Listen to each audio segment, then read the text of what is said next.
हम में से काफी सारे लोगों के पास दोनों हेल्थ इंश्योरेंस और लाइफ इंश्योरेंस पॉलिसी या तो है या फिर हम लेने का सोच रहे हैं, लेकिन हम सब ने कभी भी क्रिटिकल इलनेस पॉलिसी पे ध्यान ही नहीं दिया। क्रिटिकल इलनेस एड ऑन के रूप में भी आता है लाइफ इंश्योरेंस और हेल्थ इंश्योरेंस के साथ, लेकिन मेरा सुझाव यही रहेगा कि आपको इसको अलग से लेना चाहिए। और मैं ऐसा क्यों बोल रहा हूँ मैं आपको बताता हूँ कि हेल्थ इंश्योरेंस काम कब आता है, जब कोई बड़ी दुर्घटना हो जाती है जैसे कि मृत्यु वगैरह, तब जाके फैमिली को एक बड़ी राशि मिलती है जो उनकी काम आती है। और जो हेल्थ इंश्योरेंस होता है वो सारे हॉस्पिटल के खर्चे कवर करता है, लेकिन खुदा न खास्ता अगर आपको कल को कोई बड़ी बीमारी हो जाती है तब आप क्या करोगे। ऐसे में आपको लंबे समय के लिए बेड पर रेस्ट करना होगा, और ये जो स्पेसिफिक केस है ये ना ही हेल्थ इंश्योरेंस के अंदर कवर होगा और ना ही लाइफ इंश्योरेंस के अंदर। ऐसे में क्रिटिकल इलनेस काम आता है। अब मान लीजिए अगर आपको कल को कोई बड़ी बीमारी हो जाती है, उस केस में आपको एक निश्चित राशि दी जाती है, फिर चाहे आपके ट्रीटमेंट का खर्चा कितना भी हो। ऐसे में जैसे आपके ऊपर ट्रीटमेंट चल रही होगी तो आपको बाकी खर्चों की टेंशन लेने की जरूरत ही नहीं, जैसे घर का खर्चा, बच्चों के पढ़ाई का खर्चा, उसके लिए इंश्योरेंस कंपनी आपको एक निश्चित राशि दे देगी। आपका हेल्थ इंश्योरेंस चाहे कितना भी अच्छा हो, उसमें कुछ ना कुछ ऐसा क्लॉज जरूर होगा जैसे कि डिडक्टिबल्स या फिर प्रिस्क्रिप्शन, जिससे आपका पूरा खर्चा कभी कवर होगा ही नहीं। तो आप जब क्रिटिकल इलनेस को एज एड ऑन लेते हो अपने हेल्थ इंश्योरेंस या फिर लाइफ इंश्योरेंस के साथ, तो आपको आमतौर पर एक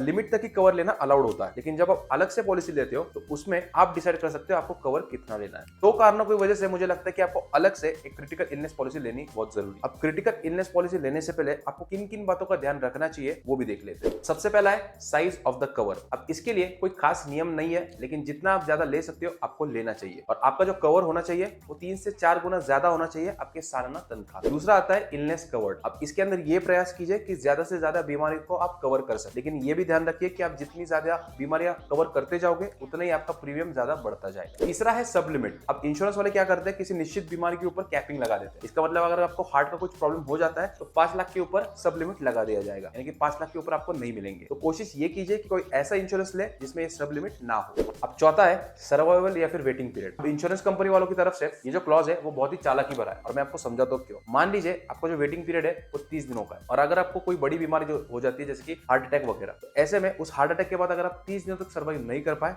तो आपकी जो इंश्योरेंस पॉलिसी है वो नल एंड वॉइड हो जाएगी। ये जो सर्वाइवल पीरियड होता है वो हर एक बीमारी के लिए अलग अलग हो सकता है, और वेटिंग पीरियड का क्लॉज ये बोलता है कि जब से पॉलिसी इशू हुई है उसके वेटिंग पीरियड तक आप उस पर क्लेम नहीं कर सकते। तो पॉलिसी लेने से पहले ये प्लीज देख लीजिए कि ये दोनों क्राइटेरिया उसमें कम से कम हो। पांचवा है एक्सक्लूजन्स। तो आपको चेक करना पड़ेगा कौन कौन से एक्सक्लूजन्स लिस्टेड है उस पॉलिसी के अंदर। आमतौर पर जो भी आपको पहले से बीमारियां है उनको 3 साल के वेटिंग पीरियड के बाद कवर किया जाता है। तो हो गए सब इंपॉर्टेंट क्लॉजेस। आप लोग बोलोगे कि यार ये सब तो बता दिया, लेकिन ऐसी पॉलिसीज कहां ढूंढे जिसमें ये सब क्लॉजेस ना हो। अगर आप इस वीडियो को देख रहे हो तो ये काम हमारा बनता है कि हम आपको ज्यादा से ज्यादा वैल्यू दे, और आपका एक भी सेकंड वेस्ट ना करे, और आपको ज्यादा से ज्यादा वैल्यू भी दे और आपकी ज्यादा से ज्यादा मदद भी कर पाए। तो मैं आज की इस वीडियो में आपको बताऊंगा 8 से 10 पॉलिसीज जो कि हमारे हिसाब से बेहतर है। बाकी आपके लिए कौन सी बेहतर रहेगी ये आप पर निर्भर करता है। कि इन सब में से ना आपके लिए कौन सी सही पॉलिसी रहेगी ये बताना तो बहुत मुश्किल है, क्योंकि इनमें से सब पैरामीटर्स का जो महत्व है वो सबके लिए अलग अलग होगा। पर अगर आप इस टेबल को ठीक से देखोगे तो रेलिगर एश्योर काफी प्रॉमिसिंग लग रहा है। इसका सर्वाइवल पीरियड लगभग 0 है,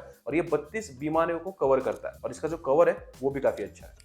अपोलो और मैक्स बुपा के प्लान भी मुझे ठीक लग रहे हैं। इनमें जो वेटिंग पीरियड और सर्वाइवल पीरियड है वो भी काफी अच्छा है, और काफी ज्यादा बीमारियों को भी इसके अंदर कवर किया गया है। तो आपको और एक पैरामीटर ऐड करना होगा, और वो है एनुअल प्रीमियम। अंत में आप जो प्रीमियम दोगे उसका सेंस बनना चाहिए। इस डेटा को देख के ऐसा लग रहा है कि रेलिगर के लिए थोड़ा सा एक्स्ट्रा प्रीमियम भरा जा सकता है, बट हाँ अगर उसका premium is like double the normal amount फिर उसका कोई सेंस नहीं बनेगा।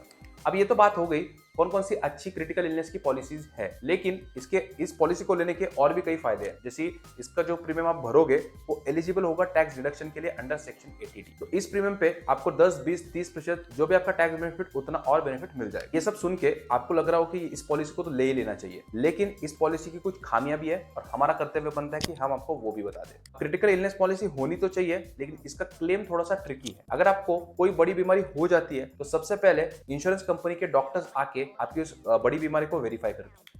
दूसरी बड़ी खामी ऐसी है कि जैसे आपको कोई बड़ी बीमारी हो जाती है डॉक्टर्स भी आके चेक कर लेते हैं कि आपको बड़ी बीमारी हो चुकी है, लेकिन जब तक इंश्योरेंस कंपनी वालों को लगता नहीं कि ये बड़ी बीमारी है तब तक आपको पैसे नहीं मिलेंगे। हो सकता है बड़ी बीमारी होने के बावजूद इंश्योरेंस कंपनी वाले आपका क्लेम रिजेक्ट कर दे। कौन सी पॉलिसी लेनी है इससे ज्यादा महत्वपूर्ण यह है कि आप जो भी पॉलिसी लोगे उसके कागजात एकदम सतर्कता से पढ़िए। बाकी इस वीडियो में आपको अगर कोई भी डाउट हो तो मुझे कॉमेंट सेक्शन में जरूर बताना।